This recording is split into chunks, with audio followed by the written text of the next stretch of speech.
Hey everybody, I'm Jesse, producer of the No Quitting the Home Team podcast.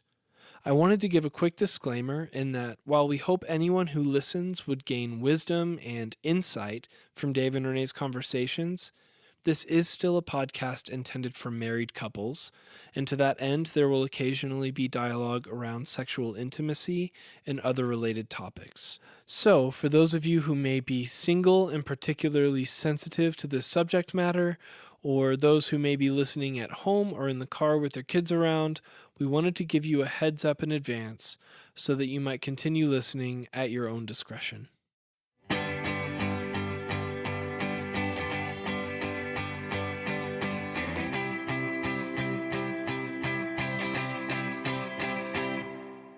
Hello, everyone.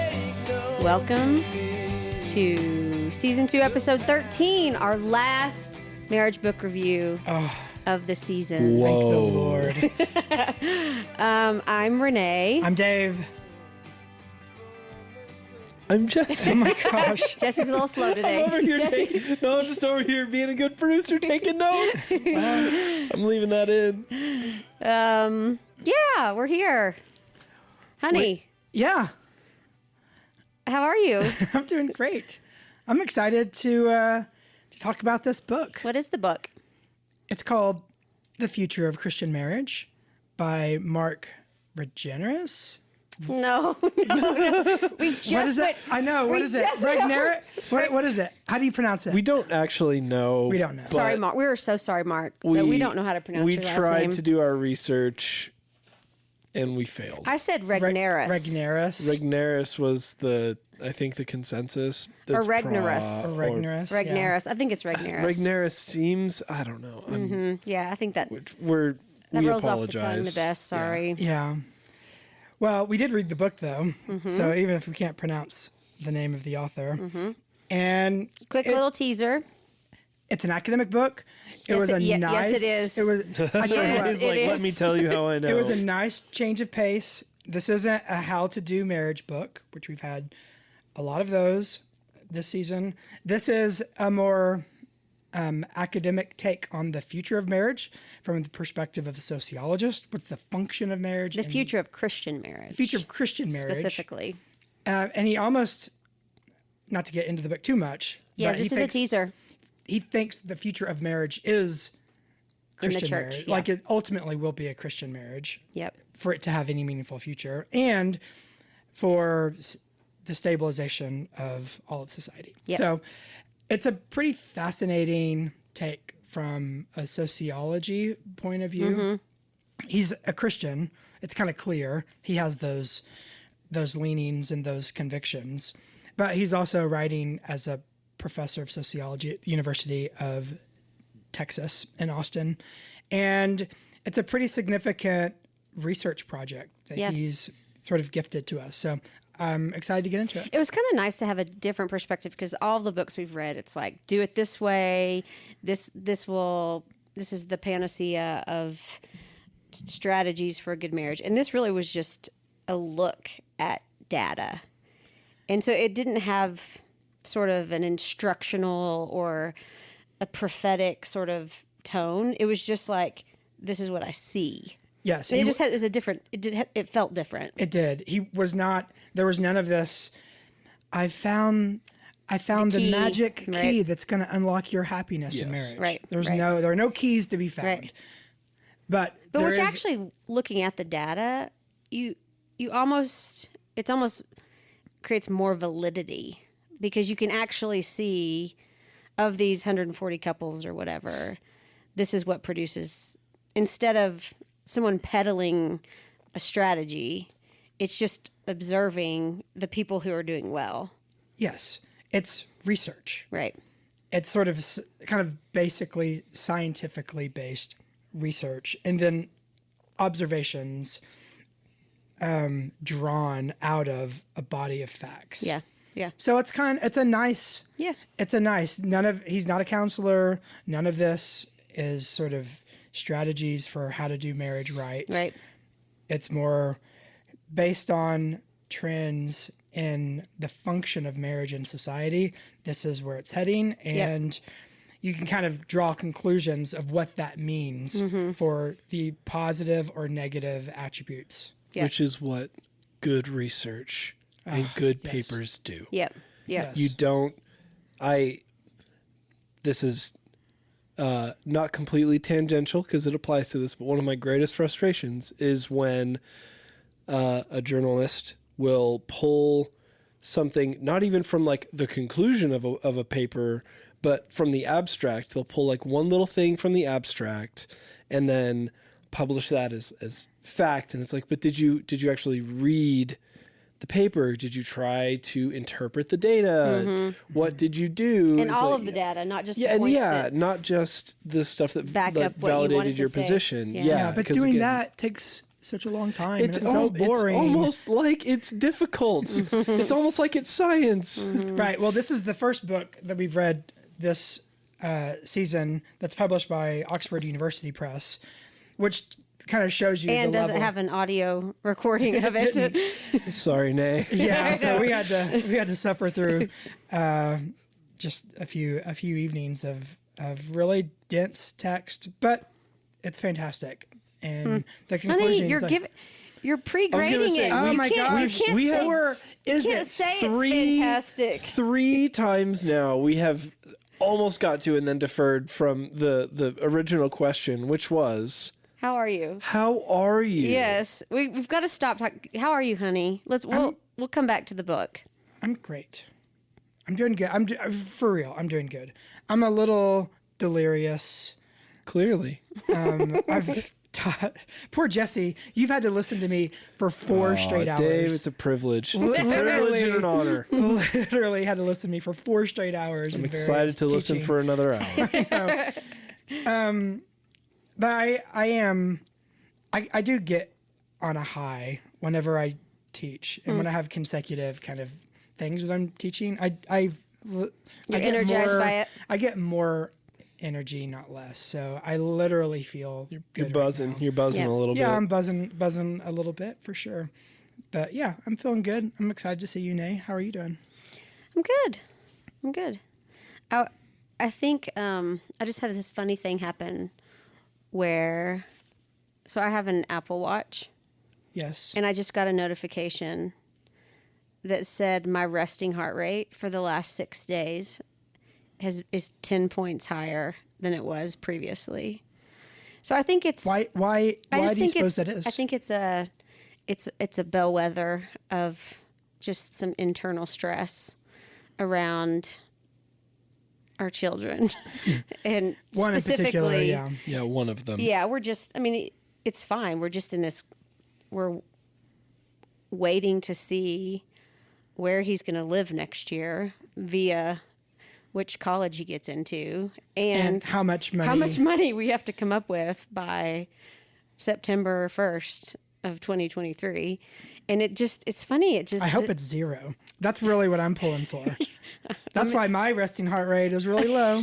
no, it's just funny because Dave's just over here manifesting. you can feel stress, but then to have an objective metric is so crazy. And it just sent me a text and it was like, you okay? Your resting heart rate is 10 points higher. What were you saying? Like at dinner, you're making dinner Yeah, last we were night? making dinner last night. No, a few nights ago. And Yeah. I think Nights it was ago? after a day that like some things were due and Yeah. it was kind of a stress. And it gave you like a warning notification. Yeah. Like your heart rate spiked, and we're just making dinner. I know. Honey. So I feel like things are good. I think I'm just carrying some, and I found this, and I think this is a very frustrating part of parenting for me, is the first time with every phase is super hard on me. Yeah. And then it's just like, it's fine. It's Old like hat. whatever. Yeah. So like when we had a toddler for the first, so poor Will, he just gets the stressed version in every new phase he goes into. Mm-hmm. So this process, I'm sure with Ian and Beckett will just be like, it'll be fine. Because I feel like that's where I end up with subsequent kids in other phases. Yes. Like, it'll be fine. But I'm not in the it'll be fine. It's the grace of the Lord that your eldest is not that high strung. No, right. know. Right. No, he seems very chill about maybe I should take cues from the one who's actually going through the process. Just chill out.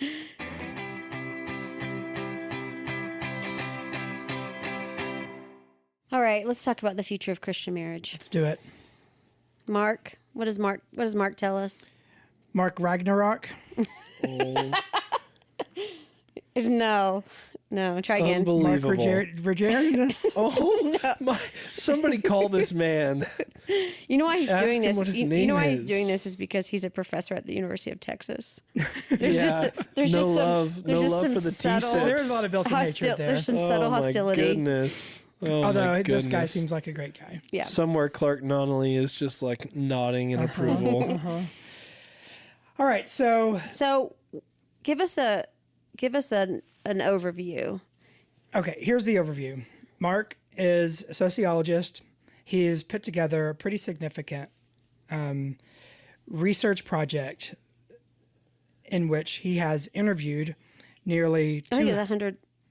almost it was 200 at one point, Yeah. and then it got pared down to 170 young Christians.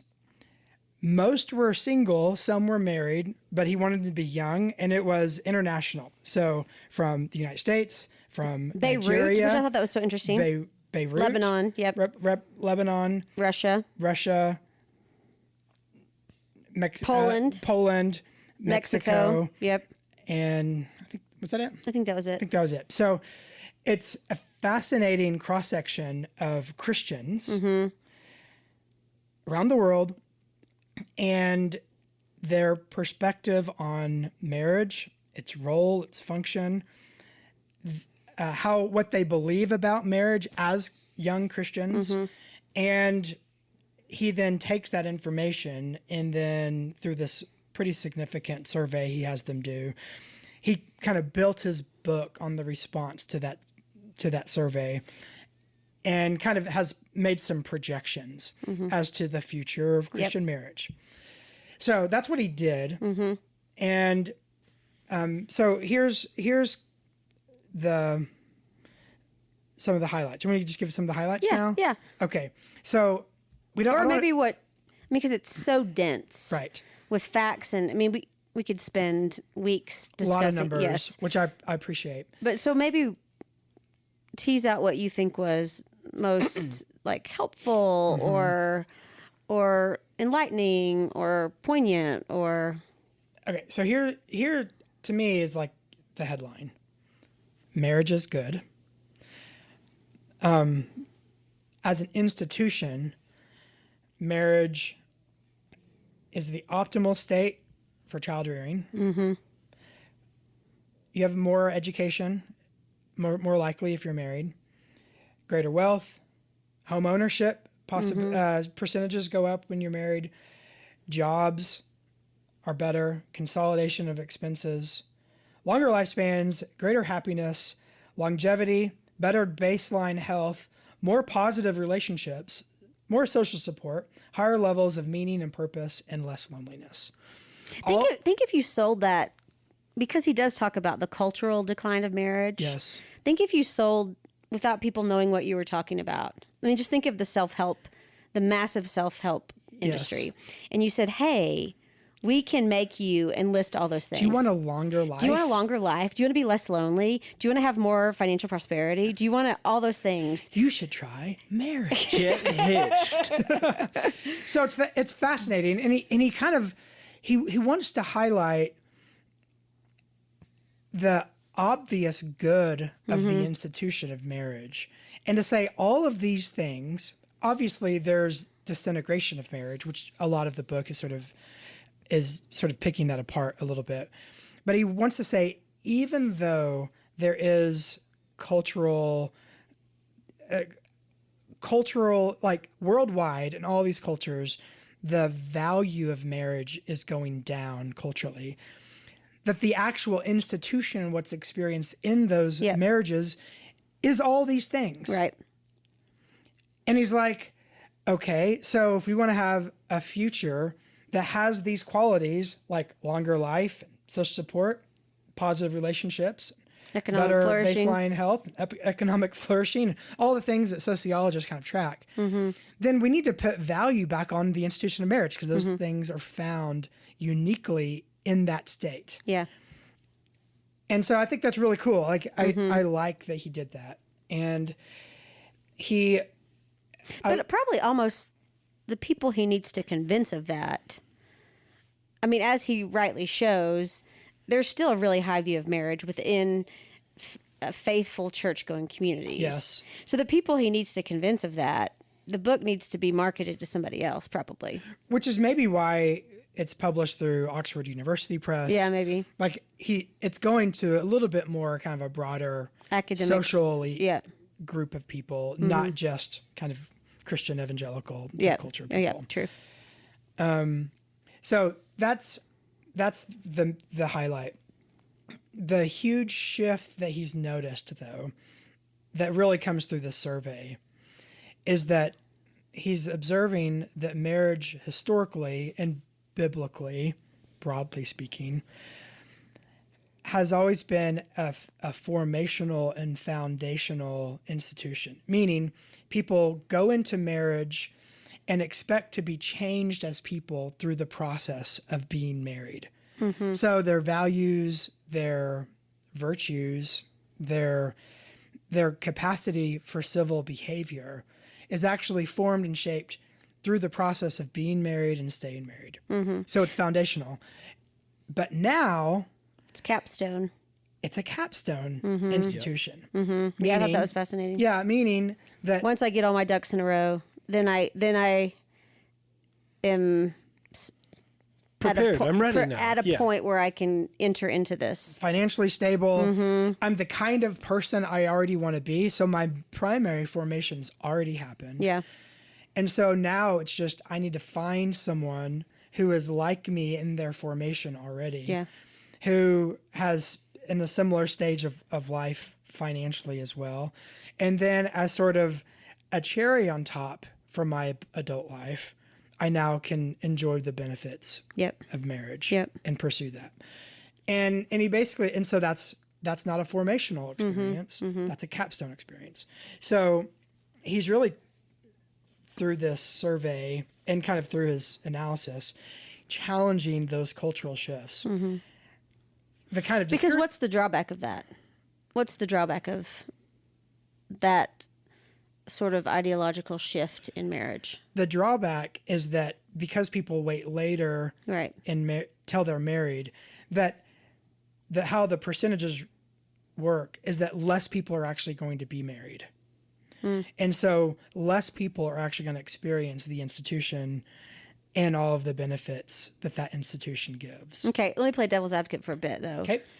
Because we've talked about on this podcast the statistics of people in our current day and age who get married under the age of 25. The divorce rates are astronomical. Right. Starter marriages. Right.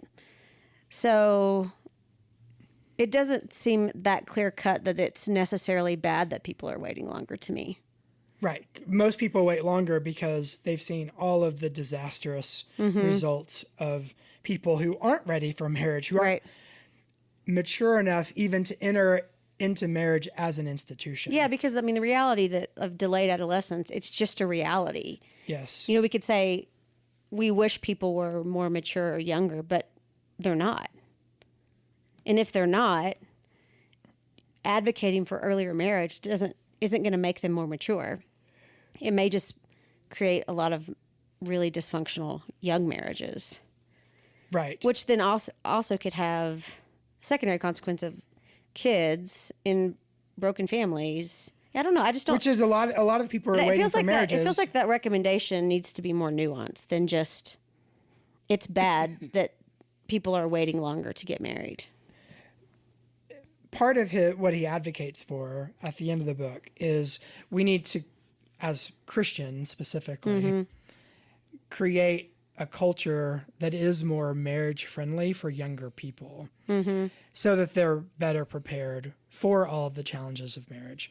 He doesn't really get in a ton into individualism, like philosophically. He gets into more marketplace dynamics as that being sort of working against marriage. But we've talked about this ad nauseum, sort of in fellowship and kind of in our circles, about how individualism shapes how people go into marriage, where marriage is no longer something I enter into to be shaped, but it's actually something that needs to enhance me and make my life better. Right, And so right. to the extent that it's good for me, I'm into it. Well, a lot of these young people are kind of going into marriage with that perspective. And of course, they're going to have a bad experience because marriage doesn't work. The institution of marriage does something different than that. So I think he would counter and say, well, for younger, if it's important for society at large that people get married younger so that they can have more kids, so that there's society is sort of the trajectory of society is that it's heading in a positive, like more good people on the earth perspective, then we need to prepare those young people better than what we have been doing. That's what he would say. Now, then you could say in response to that, okay, Pollyanna, that sounds great. Right. Of course, who would want to prepare everyone for all the Right, things in right. the world? And so is that really I just see something that. that's gonna I see happen? that in some circles where it's sort of this hearkening back to like the good old days when we all lived on the farm and, you know, people got married when they're 18 and it's so sweet and so perfect. And we're not going to go back to that. We're not going back to the farm. We're not going back culturally to that. Yeah. And so what does that mean within the church to prepare people to get married younger? What does that mean? I mean, what he says is we need to have more robust, literal marriage prep kinds of programs. Yeah, can you imagine doing that to a youth group? Like having all the kids. I mean, can you imagine? Like that just seems far It's afield. like going back to home ec. It seems like far afield right now, Yeah, doesn't it? Yeah. absolutely. Yeah. But maybe that's, I mean, I've only read this book. Maybe that's part of a larger kind of program that he has in his mind to sort of harken back some of these more conservative values society-wide to help kind of preserve these critical institutions that bring flourishing to the world. Yeah. I don't know, but maybe that is a part of that could very well be a part of his overall project. Okay. Sorry, didn't mean to high center here. No, I think the age of marriage is a big part of his book. And a lot of the reason why many people he interviewed hadn't been married is that they weren't ready yet. And they, which for him is part of the problem because they have a misunderstanding of what the institution of marriage ought to do, which is it's supposed to accommodate to and to account for your immaturity. As an institution, it puts you as an immature person into its confines and then shapes you into the husband, into the wife through the process of patience, confining the ball and chain. Yeah. And that it actually turns you into a kind of more civilized person that then is better for society as a result of that. Do you know, I think the rub for me in this is thinking of what the refining looks like, particularly to men and women, and the costs. Because I'm thinking of a specific example, and this is an extreme example, but there's a church in a large evangelical church in California that has this very approach, famously, to where they encourage girls to get married young. They encourage them to have kids, a lot of kids, and kids young. And one of the main pastors, I mean, you can Google this was in the news. He married a girl, she was 19, he was like 22, and they start having kids. And the cost of not being mature enough to handle that for a woman is significantly higher when you're having children and the stress of that. And she took her life after their 5th child. Yeah. But she was committed to the cause, like she had bought in, right, to this philosophy. But that doesn't change. And I think parenting plays into how mature kids are too, and that's not changing. Right. It just seems like the application of that, no, it's not always going to have this extreme of an example. But the woman, that's a hard road to ask an immature, and to frame it as this Or is just what, not even immature, just a young, Young. a typical 19-year-old. but to frame it as this is what God wants because that's what she thought. Yeah. Like, I don't know. I think that feels really harmful. Yeah. Could be. There's some potential big red flags for advocating sort of blanket implementation of this model Right. in people who are raised in 2022 and not 1835. Yeah. I do think there is a reality of the complexity of the world that we're in right now, that if you want to set your kids up for success, there is it takes a ton of effort Right. and engagement. And we're learning this, Right. it takes an enormous amount of intentional space and relational energy to feel like you've gotten your kids to the point where they might be able to succeed as an adult. Right. I mean, and the jury's still out with us. You know, our kids are approaching launch. We don't know yet what's going to happen, and it's going to be out of our hands. And in some respects, it is out of our hands. You know, we trust God with that. But there is a stewardship component that we've talked about a lot, which is why we have 3 kids, not 13 kids. Right.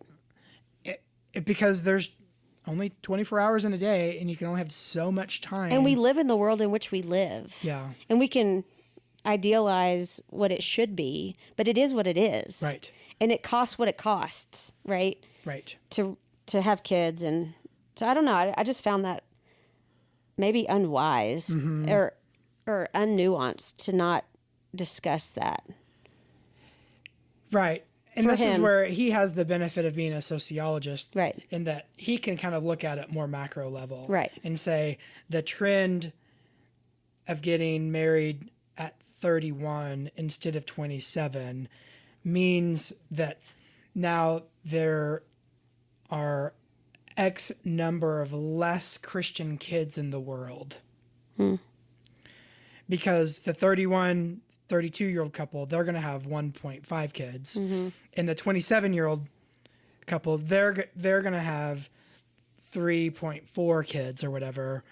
And those kids are going to be raised in the church. They're going to have Christian values. And the part of his theory is that the future of Christianity, not just Christian marriage, but the future of Christianity Is dependent upon Christian marriage thriving. and the one generation to the next, the numbers game of Christian children Versus pagan children. versus those godless pagans out there. Little heathens. Yep. So that, I mean, as a sociologist, Right. he's playing that game, and Right. it's interesting. There's a famous, if there could ever be a famous sociologist, but there's a famous sociologist named Rodney Stark who has Can you name one other famous sociologist? one comes to mind immediately. But he basically traced the first several centuries of the early church and spent his whole career accounting for the rise from a sociological perspective of the The early spread church. of Christianity was Yeah. due to And high birth rates. marriage, family, how it is you did family life was like the distinguishing feature of what Right. caused Christianity to grow in really adverse environments Right. of persecution. So there is some historical precedent to put this much weight Yeah. on the institution of marriage specifically for Christians Yeah. as a preservative effect of the Christian gospel and the truth of the gospel for the benefit of the world. Now, so therefore, you know, young kids out there, you better get married early. You know, Well, Will's 19. Should we start chunk the yeah. should we start encouraging him to Set him up now. My instinct is the opposite. I have to be honest. Is yours not? Oh yeah, totally. Yeah. I mean, if he came home tomorrow and said, "I'm going to marry my girlfriend," we would be like, "No, you're not." No, thank you. Right? totally. Yeah, we would be he isn't ready based on how we've raised him and the trajectory. But I don't think it's just based on how we've raised him. I think it's based on growing up in the era in which they're growing up. Right. Like, I don't think there are any 18. I feel like he's pretty mature for an 18-year-old boy, comparatively. Right. I don't think no one is getting to 18 and they're ready for marriage right now. Right. And he's not, and to be clear, in the book, he's not advocating for 18-year-olds to get married. Right. He's saying 27-year-olds compared to 31-year-olds, there's a big difference. Yeah. Especially when it comes to fertility Right. and the capacity to have children, Right, which is a big part of sort of what he's wanting people to consider. Mm-hmm. So he says there's a lot like the static or the interference that young 20-something Christians have about marriage and getting married is, first of all, you notice that most Christians actually still have this very high view of marriage. Yep. And that they're different from their peers in that regard. Yep.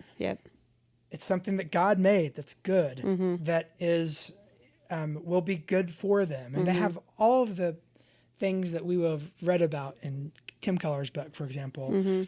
There were some elements of that in all of these surveys, which was kind of cool to see that the same Christians in Nigeria and Mexico and Lebanon. And who knew Lebanon had such a high percentage of Christian residents? Yeah, old school. Yeah. That very shocked ancient. me. Yeah, it's super cool. But it was also neat to see their perspectives really align with that. This is a historic, kind of what Christian marriage is, a historic Christian institution that spans cultures. Yeah. Fascinating. Yeah. I think that's so cool. But there are things that are getting in the way from them experiencing Christian marriage, even the marriage they believe in. One of them is he calls it the marriage marketplace. Like the idea that there can be someone else who's always going to be better. And so just the marketplace around finding the right spouse. That's like market-driven dissatisfaction. Because people think that about everything, right? Yeah. Like, I could have a better car, I could have a better house, I could have a better whatever. And I always think of it in terms of the West, like here in America. But the survey is like, no, this is it's in ubiquitous. Nigeria. It's everywhere. And then finances. Yeah.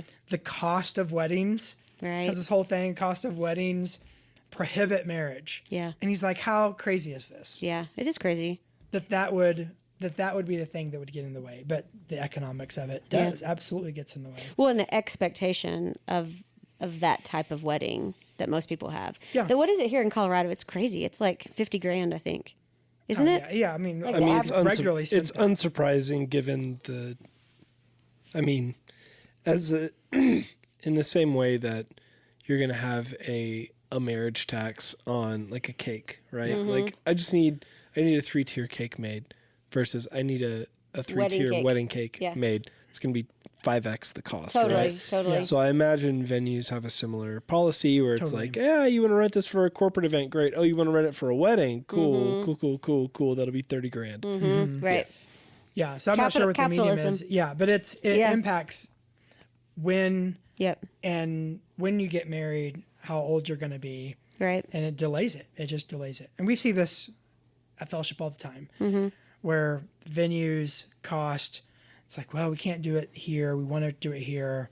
There's an opening here next year, and you're just kind of time's ticking. You know, so there's that, and then what he calls cheap sex, which I really appreciate that he mentioned this because, and he does have a book I think called Cheap Sex. He does, right? Yeah, I saw that too. That he explores this idea more, but it's this idea that the availability of sexual expression through And outlets through all the technologies and dating apps and all of that means that if you're waiting to experience sex sort of in the traditional historic Christian manner of I'm going to have sex in the covenant of marriage, the temptation out there is so ubiquitous that many Christians have sexual outlets, even though they're conflicted internally about it, they still participate. And then because they don't have to get married to experience sexual pleasure, then that kicks it out even further. Right. And then diminishes the experience of it and all the things we've talked about with Right. sort of sex and marriage stuff. But so those are the main factors that cause the delay, which then means when they do get married, they're likely to have less kids. They experience marriage no longer as formational, but as this capstone. So they don't change together as a couple into a kind of people. They already are what they are, and then they are now partners in a more classic sense of partner, not shaped together in an experience. I think that those categories would be really helpful, even just to take some of the pressure off. Yes. Like, because if someone thought, I don't have to find Mr. Perfect or Miss Perfect, and we'll grow and change and mature together, it just takes a lot of the, like, expectation of finding someone who meets all these criteria off. And it seems like it would feel, and we've talked a lot about using this language of like, well, let's just build something together. Yes. Let's grow together. Like, and it gives you hope for the future. And it's and an a adventure tolerance, together. And it's adventure together. And a tolerance of sort of the imperfect in the now. Yes. And all the flat tires along the way. Yeah. And what I would be interested to see is, because we like to think, say, you know, I don't want to get married till I'm 35 because at that point I'll have figured myself out, right? That attitude, you've figured out a version of yourself at 35, but so much of that process of growing and shaping and like stuff being revealed, that's still going to happen in marriage. And so all you've done is like found a version of yourself at 35, but you're probably still going to undergo a lot of that transformation. And I feel like that is a common thread between some of my unmarried friends who are of a similar age to me is like, well, I just need to find out who I am first. And it's like, well, what you'll discover is that early in marriage, you start to understand that like maybe this preconceived notion you had of your spouse isn't actually the best thing for you and isn't the best thing for them and vice versa. So it's like, as you're saying, that journey you go on together, that can be so transformative in a way that you can't achieve if you're trying to find yourself on your own. I think there's a really big case to be made for earlier marriage in that regard. Yeah. And I like that paradigm better than you just need to get married younger and have more kids earlier. Yes. I like that starting point, because then that could be whatever age. Right. He calls it, do you want to be a marriage planner or a marriage naturalist? Yes. And by naturalist, he's just saying like, we're gonna just assume that the nature of the institution itself is going to organically shift and change you as a person, and that is according to plan. Yeah. Yes. Versus marriage planner, which is I'm going to go into marriage and my marriage needs to look a certain way. Which is reinforced culturally outside the church. I mean, think of every crazy episode of The Bachelor, The Bachelorette, every relationship TV show. Yeah. Like it's not reinforcing the former. It isn't. And part of, I mean, I don't know how much he really acknowledges this. He's sort of warring against it. But basically all of the currents of popular culture work against this. Totally. Worldwide. Not just an American thing. Well, he talked a lot about how America exports so much culture to all ends of the earth. And that those views aren't isolated to the West anymore. Right. Yeah. Yeah. You're welcome, world. Yeesh. So then the future of Christian marriage, what's sort of the takeaway? I think he is reinforcing that it's really important, that it's critical for personal flourishing, So it's still the most likely state you're going to find in order to have longevity and happiness and less isolation is in marriage. So he's kind of the takeaway for me is like in terms of projecting the state of marriage for the future in Christian marriage is that the institution itself is really strong. But I don't feel like it has been de-emphasized. I mean, the fact that we're doing this podcast, we're doing a podcast as an arm of Fellowship Denver on marriage. Right. You do pre-marriage counsel. Like, I don't feel like it's been de-emphasized in our circles. Right. Well, Do you? I feel like, I mean, the name of our podcast is No Quitting the Home Team, which is reminding people who might want to quit the home team, like to encourage them not to, you know? So I think there's always pressure. Maybe in the church, observationally, people are still anxious to enter into the institution and excited about Yes. it. But maybe the Even ease if of, it's idealistic. but maybe the ease of getting out of it isn't as, we haven't held that line as much. Yeah. No, I think that's true. I think that's true. I don't think there's less fervor about, from what I see, about marriage. Right. And And maybe in Christianity more broadly, in mainline denominations or something, there might be. I mean, part of his argument is that the need for marriage is less in the world because of how economics work. You don't have to get married in order to be economically sustained. And women don't have to get married to be Yes. economically sustained. Or to have sex. Right, Or now even to have children. right, Like, right, all of those things that were unique to the institution of marriage are now outsourced. right, So the need for marriage isn't as felt right. worldwide the way that it used to be. But part of the future of marriage as a research project is he's showing that marriage is still the gold standard Right. for all of those and things. the role of Christian marriage is to like be that beacon in the world. Yes. So to go out into the world and say, this is a better way to do it. Yes. And so therefore to have some cultural influence even, maybe. Yes. Although the sense I get with him is that it's a little bit more Benedict option. It's more preservative. How do we preserve true Christianity for the next generation? Than it is the Celtic way of evangelism. We're preserving Christianity for the benefit of and to shine a light of Christ to those who are outside of Christianity as a welcoming kind of presence so that they can experience the gospel. There's a lot, I think it's more protectionist than it is sort of open-handed. We're For the good of the whole, the good of the city, yeah, those kind of things, yeah. Yeah, seek the welfare. It's not as much of that. There may be some of that in there, but I didn't get a sense that that mission was Is a motivation. the primary impulse, even though it might be a nice byproduct. It's more preservation. So I guess that begs the question, do you agree with him? Like, do you agree with, I mean, you can't disagree with data, right? I think But the research was solid. No, I did too. But do you agree with his conclusions? Or would you tweak the recommendations in any way? I would definitely tweak the recommendations to have it be fitting to reality on the ground.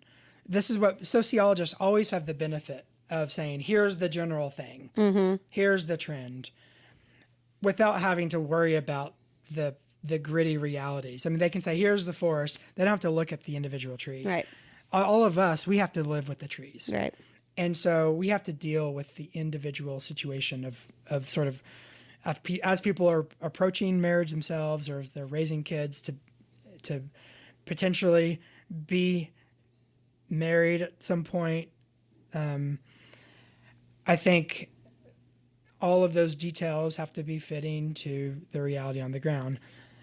I do think there is a responsibility that we all share as Christians and as human beings for the next generation of fostering human flourishing, making society a better, more stable place so that our kids and that our kids' kids are more likely to live in a civilization that enhances baseline human flourishing. And if the institution of marriage is proven to be a key component of that, then I do agree with him that we need to enhance it. We need to do what we can to promote it, and that people can experience it in its design, not in a deformed way that often people do experience marriage. Do you think it should be, it is in the Catholic Church, but do you think it should be harder to get out of marriage in the Protestant Church? Maybe either from like what's taught and or practically. Generally speaking, yes. You do? Yes. If we're going to hold Jesus' teaching seriously. I mean, Jesus was a hardliner. So you feel like no-fault divorce has really infiltrated the Protestant church? Yeah, 100%. Yeah. Yeah. And we're worse because of it. Yeah. Of course, there are the one-off examples. Right. That, and you can always point to as the exception. And those are there. And Jesus gives exceptions. Right. But as a general rule, he was a hardliner on the role and importance of The covenant. of the covenant and fidelity to that covenant, devotion to marriage. He didn't deviate from his teaching at all. So I don't think we should either, as the church today that is based on Jesus and on his teaching, his presence among us through his Spirit. So yeah, I think it should be generally harder, not easier. I'm not advocating, like I think he does in certain places, that we bring back committees, civic committees that allow or disallow divorces. So I'm not really for that. But I think generally speaking, there should be really good cause for divorce. And I would say, at least most of the people in our circles who have to get divorced, that's not what they want. Right. They love marriage, and they would rather have stayed married. Right. And many of them, people who have gotten divorced, fall under the categories of the exceptions that Jesus gives and that Paul gives. So, but yeah. So other than some of the things we've talked about, what are the implementable takeaways from this book? Well, it's part of the beauty of this book is that he doesn't care. Right. It's not meant to be applied. Right. It's not a right how-to. So do you think it would be helpful for people who are listening to read it? I definitely think so. I think what's implementable is reading it as a reminder of the beautiful thing you have if you're married. Yeah. And that it's precious, and that it's good is far outpaces the rate of your individual happiness at any given moment while you're married. Yeah, agreed. So I think it's fantastic for that. And it would be helpful if you like academic works. If you like academic works, and if you like to have insight into how other people in different cultures experience marriage, especially as a Christian. I don't know of any other better book out there that gives you the little snapshots of people's lives. Yeah. Who are Christian and Nigerian. Yeah. And, I just think that's fascinating. So what would you rank it? Oh, I'll give it a 7.5 because I give every book, I think, a 7.5. I think our rating system has become arbitrary. Yeah, it is. Again, we didn't give it good, boundaries and guidelines to begin with, though, so it's always been kind of soft. Yeah, it has been soft. It feels very much how I dole out grades at Denver Seminary. It's just like, you know what? You get a B. You get a B. You know what? It all kind of sounds the same after a while. Yeah. So, anyway, I give it 7.5. I think it's fantastic. It was a little dry and kind of it's not just the simplest read ever. No, and I'm used to being able to fly through books, and you can't fly through this. No, it was like a kind of a chewy steak. Yeah, it's like beef jerky. What do you give it, honey? I don't know. I don't think you liked it as much as me. Well, I just wanted to listen to it because I don't have time to sit down and read through all the academic stuff, and the fact that I couldn't read it really fast. Mm-hmm. There are all these charts. Could you imagine having to listen to all those charts? That's true. That would have been impossible. Yeah. I'd give it a 6.5. 6.5. Okay. I mean, because it was helpful. I mean, I think for the purposes podcast, we were wanting to look at works that could really meet people where they are, and I don't know how helpful it was in that sense. I don't know. Okay. 6.5. Great.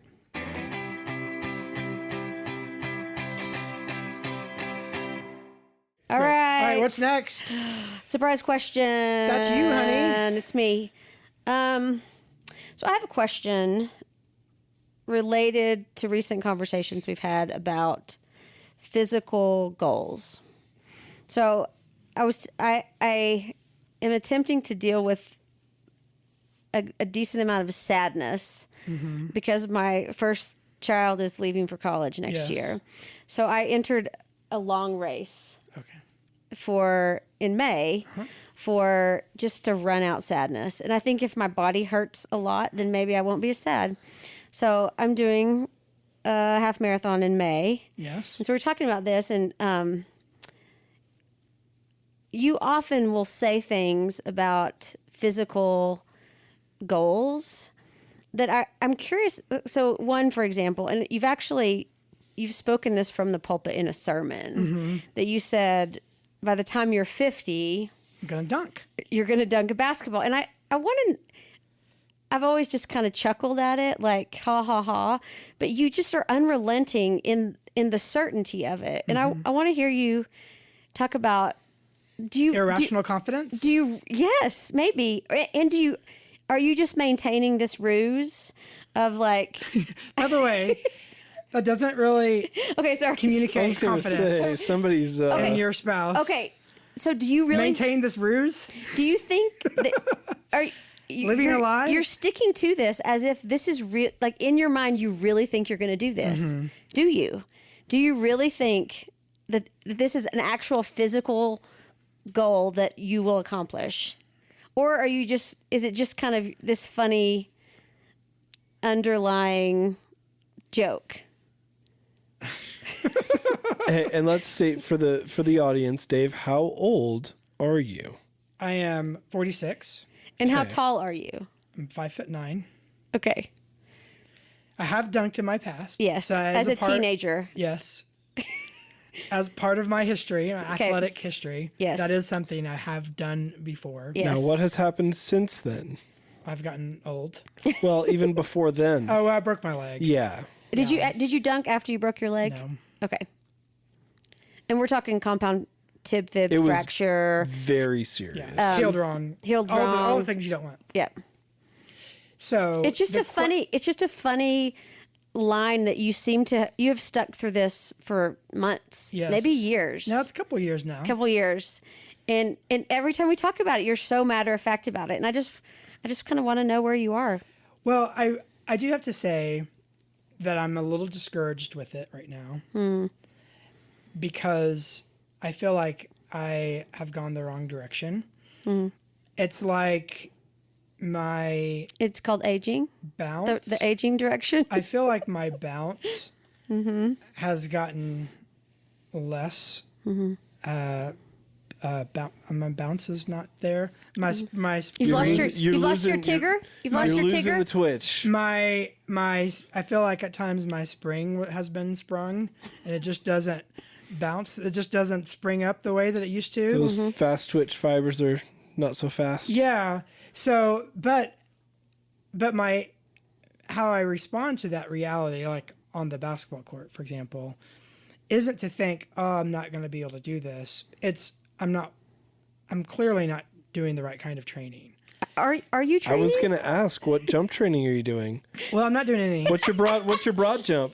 I'm not doing any of What's that. what's your highest box squat you've done? Like, how much are you squatting these days? See, this is my point. Yeah. This is my point. Well, all that sounds really hard. So does dunking at 46 years old. So I have until I'm 50, so I'm Okay, good. okay, fair play. No, I have been a little discouraged with it lately, but only because I feel like my ankles, I feel like all my joints need to be oiled. Just kind of go into the shop and just kind of get a little overhaul. Okay. You been doing any yoga? No, You've been taking any glucosamine chondroitin? no, me and Pearl with our bad hips. See, this is where this discussion always goes. I don't know how to assess your seriousness of it, because I joke about it, but then you just make light of it in a funny way. So are you really serious, and will you train, and like, is this something that you plan to do, or is this just a? Okay, this is how I think about it. Okay. Poor Dave's getting dragged. No, I like it. I like it. I'm for all this. I have a framework in my mind, like space sort of in my life for athletics, basketball, and this space to dunk, and like this goal, this goal, and it will have to maintain in that little space that I have provided for it. So every week I have essentially almost 4 hours that I've dedicated for this kind of working out. And so for me, it's how well will I utilize that time for that goal. Lately, I've utilized that time just for play, like just to have fun, Just enjoy basketball. to enjoy it, and to get, like, I've lost weight, in my mind at least, I think, like, because of, like, I'm in pretty good shape, I think, and anyway, so I think that I will have to, if to get serious with it, I'll have to cut back a little bit of actual playing to do the real training with it. Okay. And you plan to do? I think I will. I think I will. I don't think it's sustainable for me to play as long as I'm playing now every week. Yeah. As an older guy. Okay. All right. So yeah, it is a goal. Although I've been kind of in a slump lately. Okay. Can I encourage you? Do you want me to encourage you in this? Well, maybe not saying that I'm living a lie. Oh no, a ruse. A ruse. A ruse. It wasn't quite so Are pointed. you seriously thinking that you can do this? Maybe a little bit more belief might be helpful. Okay. Mustering it. We can talk. Okay. We can talk programming offline too. Yes. if you, yes. I know you'd be the one to help me, Jesse. All right. Well, not right now, but yeah. Good. All right. That's fun. All right. Good question. Yay.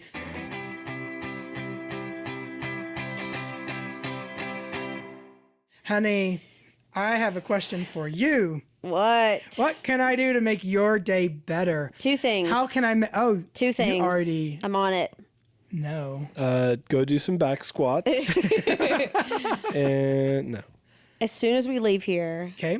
what's something we need? Can we drive to Get some wine.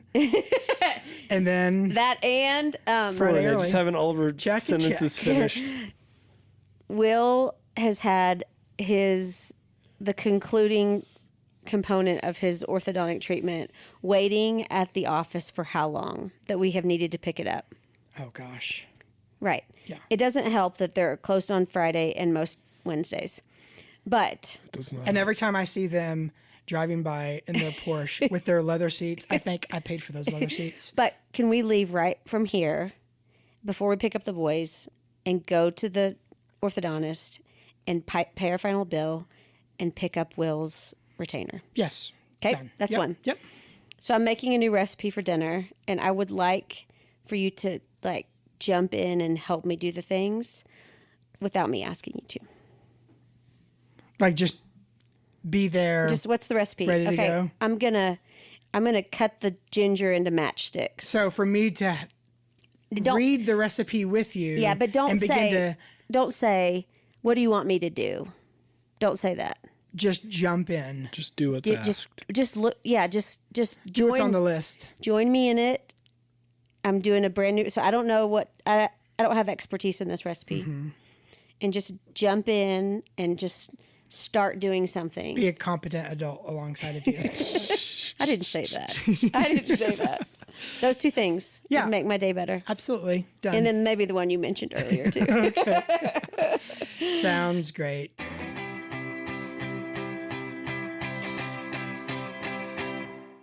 All right. So we're going to do a collective what we're into right now in the form of A negative. what we're not into right now. We are not into reading. Whether we are marriage into more or marriage into not books. reading marriage I am books. not Yes. into. I am into we are not reading marriage books. into Yes. not reading marriage books. Yes. For a bit. We've had our fill. Yep. Turned out 12 was that Plenty. took us over the top. Yep. I feel like I was limping on this last one. Man. Yep. So, Choosing to read what is functionally a research publication for the final book was, understandably maybe rough an for the final one. ill-placed timing. Right. But I think for the purposes Right. of the season, I think I Yeah. like Totally the agree. future of Christian Yep. marriage. Yep. Totally agree. All right, honey. Yeah. So, that's the last book. We're going to have 2 more episodes this season. One, to kind of do a recap of all the books. And I do think reading all of them has helped our marriage. Absolutely has. There's some pretty significant pivots that we've done that have been really helpful because of what we've learned. So it hasn't been a futile endeavor. And then we're going to have our last podcast on parenting. Mm-hmm. And talk about sort of What parenting does to marriage and, right? yeah, Related. how does parenting impact marriage? Yep. The stages of parenting Yep. as kids develop, the highs and lows of it, and maybe a couple tips and tricks along the way. Ooh, tricks. little tricks, a little Jedi mind trick. All right. To So raise those kids. join us for our last 2 episodes of this season and go out and get this book if you want to fall asleep on the Oh, couch. no. No. Renee, Just- Oh, I'm just kidding. we might want to invite I'm just kidding. Ragnarok to come to our gosh. show. Okay, sorry. Okay. All right. Bye, All everyone. right, have a good Bye. week. Bye. Let your